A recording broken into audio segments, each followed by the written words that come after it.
Alright, let's go ahead and create a color halftone effect.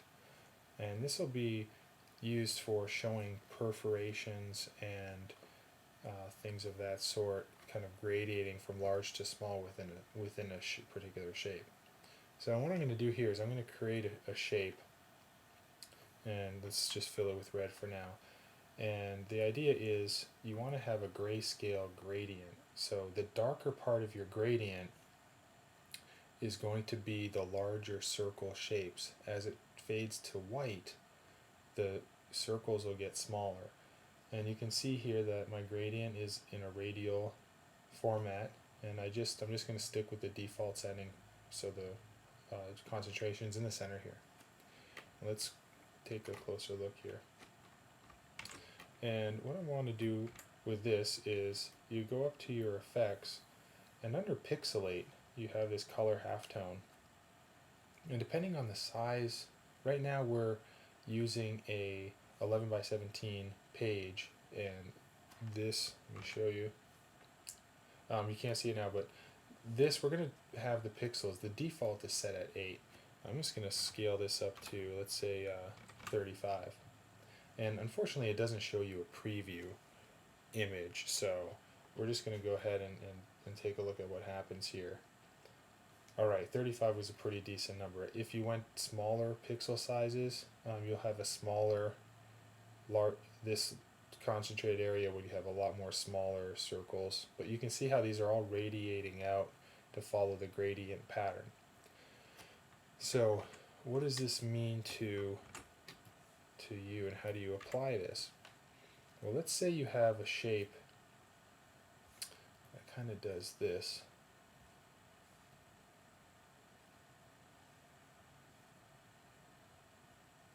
And you want to have some perforations happening in here.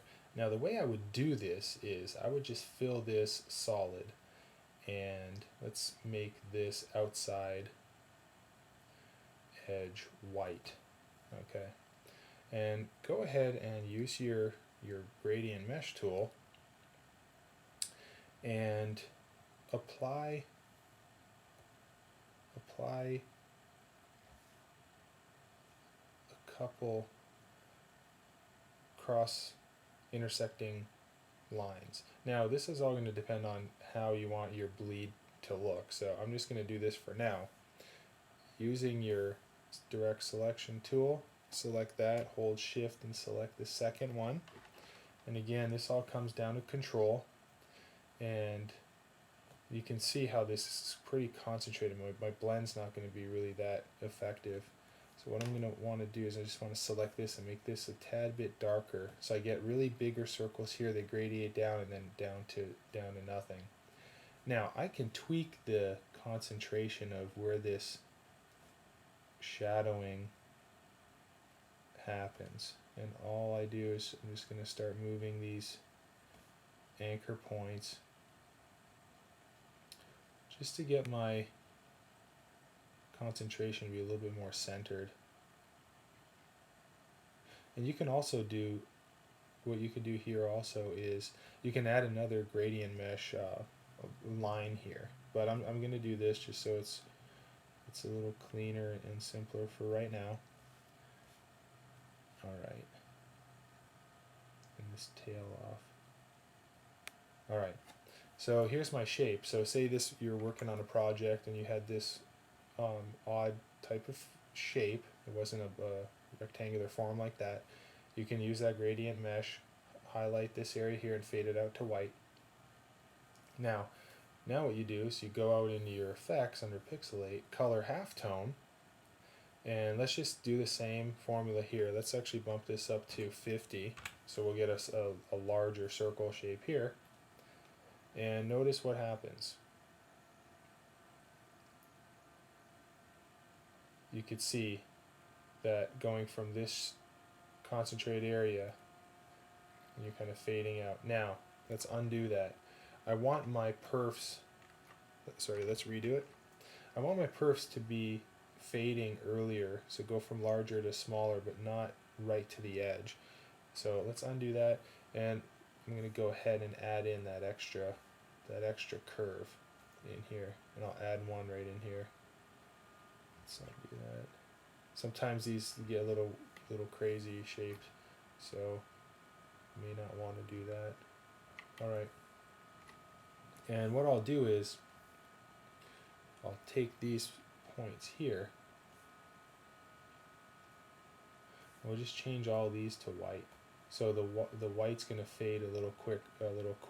Your perf shapes will blend a little quicker.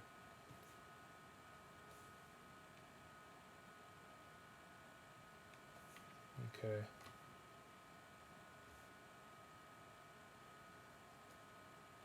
So there we go. Alright, so it's all up to you with the amount of control and how you want this to blend. So, and let's say you take your selection tool, select your object, and apply color halftone. Let's stick with 50. And now notice what happens just by adding that extra row and shortening the gradation. You can see how this feathers off a lot sooner. So if you want to you can really have a lot of control as far as how this is applied. So that's how to create a color halftone. Now, if you want to use this artwork, you can go under Object and Expand Appearance to get that bounding box. And you can rasterize this as a grayscale.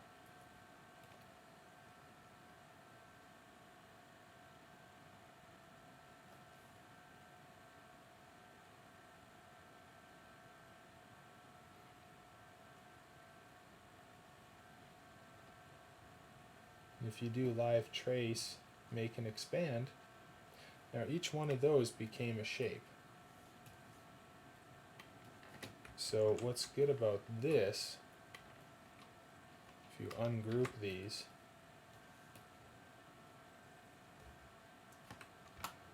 are all now individualized shapes. So let me show you what I did. I took all of these, the outline shape, let me show you. Took that outline shape. You could see actually, let me throw a color behind this. Move that to the back. You can kind of see there's a couple effects. You can use the outer shapes to have some color kind of come through, or you can use these as, you know, maybe I select these and I change these to a color. So you have a lot of freedom now in using these forms. And what's nice is you can apply individualized gradients to each one of these. And you can start to see you can really play around and get some really cool effects with this technique. So this is how to create a color halftone and some of the options that you can do to these effects.